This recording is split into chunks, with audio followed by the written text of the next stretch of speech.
All right, it's Monday. Let's go. Last week was brutal. I jacked my back up something fierce. Just decided to take it easy. Went to my chiropractor, my massage therapist, just rested a lot as best I could. But I got to do something different. I got to start strengthening my back more. So this week I'm taking it easy at the gym. I'm just doing basically dynamic stretching and walking. And then next week I'll start lifting again, but it'll be light. It's gonna be light for a while. We're getting ready to go into my season. I need to be able to work so that I can work. Anyways, something that popped into my head when I first started my business. This is for someone who's thinking about starting their own business and or they have started their own business, but then the early stages. In the early stages of your business, a lot of times sweat equity is really what you need. You don't want to put a lot of stress on the actual business to come up with payments for gear, et cetera, and you really got to be willing, especially if you're doing like a handyman job or I'm sorry, not job, but handyman profession or whatever.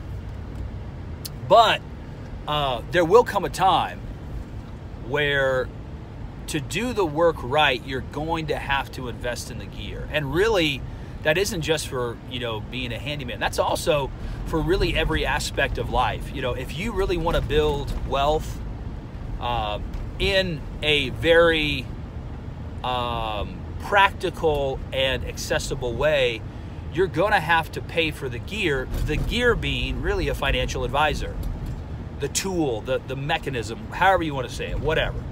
You're going to have to invest in a guy or gal who is is a dispassionate third party that can shoot you straight and tell you, what you need to hear when you need to hear it.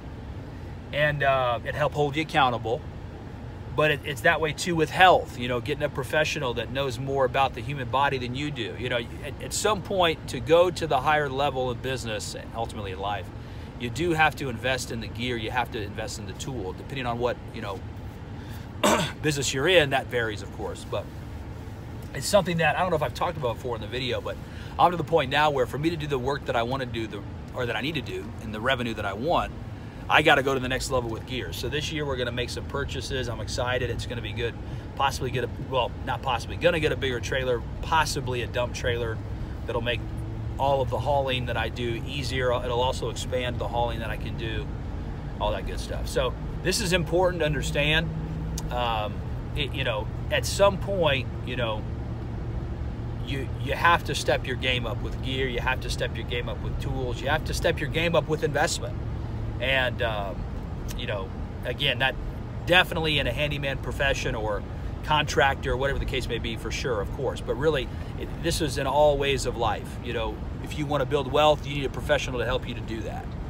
My wife and I, we met with a financial advisor really ultimately for the first time. We talked to a guy earlier for a while, but we really only were talking to him before he left town. He moved on to greener pastures. We were only talking to him about doing a college fund for the kids. The meeting we had Saturday was to sit down and talk about what Valerie and I are going to do to build wealth in the next 15, 20 years. So, and we don't know what we're talking about. Val and I know enough to talk about stuff, but I really don't know what I'm talking about. So, we got to invest. We got to invest in ourselves. We got to invest in people. We got to invest in gear. If we want to grow, that's what we have to do. So just wanted to get this video out today. If you've liked the content, like, share, subscribe. If you've hated it, send it to someone you hate.